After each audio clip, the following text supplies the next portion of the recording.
صرف کہتا ہے میرے لیے صرف قرآن کافی ہے، تو پھر سنت مصطفیٰ کو کہاں کیا جائے؟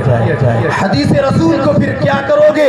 میرے سنیں میرے پیارے بھائیو، نبی علیہ السلام پر جب پہلی وحی نازل ہوئی تھی نا، اقرأ بسم ربک الذی خلق، میرے محبوب مصطفیٰ نے جب پڑھ کے سنایا، عرب کے باشندوں کو جب پڑھ کے سنایا، انہوں نے کہا اے اللہ کے نبی یہ آپ کیا سنا رہے ہیں؟ یہ کون سا کلام ہے؟ تو میرے رب نے، میرے محبوب مصطفیٰ صلی اللہ تعالی علیہ وسلم نے ارشاد فرمایا یہ قرآن ہے۔ کیا فرمایا؟ یہ جو میں آپ کو سنا رہا ہوں یہ قرآن ہے۔ ارے ہمیں قرآن کا پتہ ہی تب چلا جب مصطفیٰ نے فرمایا یہ قرآن ہے۔ تو یہ جملہ سنیں، یہ قرآن ہے۔ میرے محبوب نے بولا تم بتاؤ یہ قرآن ہے یا حدیث؟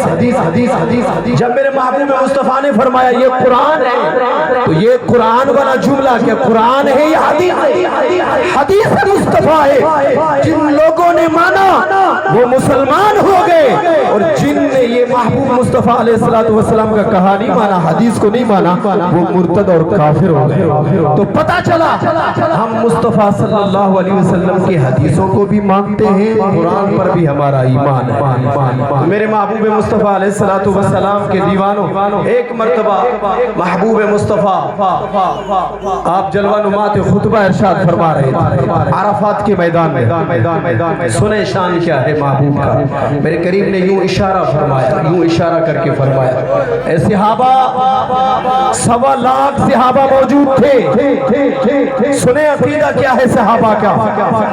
آپ نے اشارہ فرمایا یہ کون سا شہر ہے؟ مکہ کی شہر کی طرف اشارہ فرما کر فرمایا کہ یہ کون سا شہر ہے؟ سب جانتے ہیں مکہ شہر ہے۔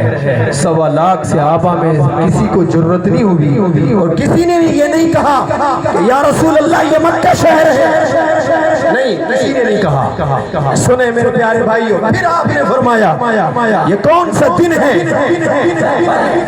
سبحان اللہ، نعرہ تکبیر۔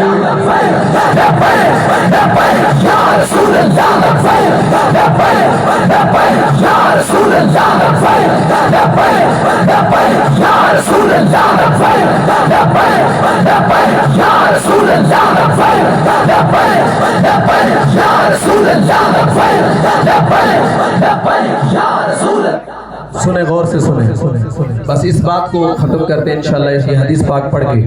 میرے پیارے بھائیوں، میرے محبوب مصطفیٰ نے جب اشارہ فرمایا، حضرت ابو بکر صدیق بھی موجود ہیں، حضرت فاروق اعظم بھی موجود ہیں، حضرت عثمان غنی بھی موجود ہیں، حضرت حیدر کرار بھی موجود ہیں، تمام صحابہ 1.25 لاکھ صحابہ موجود ہیں۔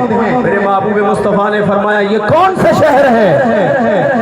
کسی ایک شخص بھی ان صحابہ میں سے یہ نہیں کہا کہ یا رسول اللہ یہ تو مکہ شہر ہے، نہیں، سب خاموش رہے، کہنے لگے واللہ اعلم ورسول، اللہ اکبر۔ پتہ بھی تھا یہ سامنے شہر مکہ ہے، پھر بھی کہتے ہیں اللہ اور اس کا رسول بہتر جانے۔ پھر میرے کریم نے فرمایا یہ کون سا دن ہے؟ سب کو پتا تھا یہ یوم نہر کا دن ہے، کسی نے جواب نہیں ارشاد فرمایا، عرض نہیں کیا۔ میرے کریم علیہ السلام نے پھر تیسرا ارشاد فرمایا یہ کون سا مہینہ ہے؟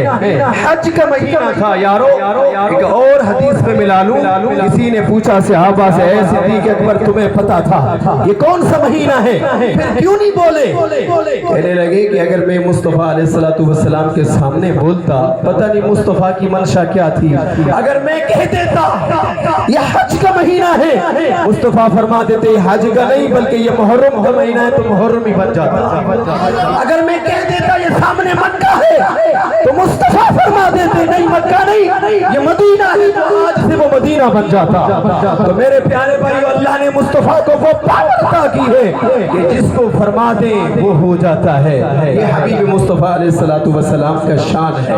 المختصر ایک بات ذہن نشین کر لیں میرے پیارے بھائیو، آج تمام لوگوں نے دیکھا سنیت کو کیسے نشانہ بنایا گیا اور کیسے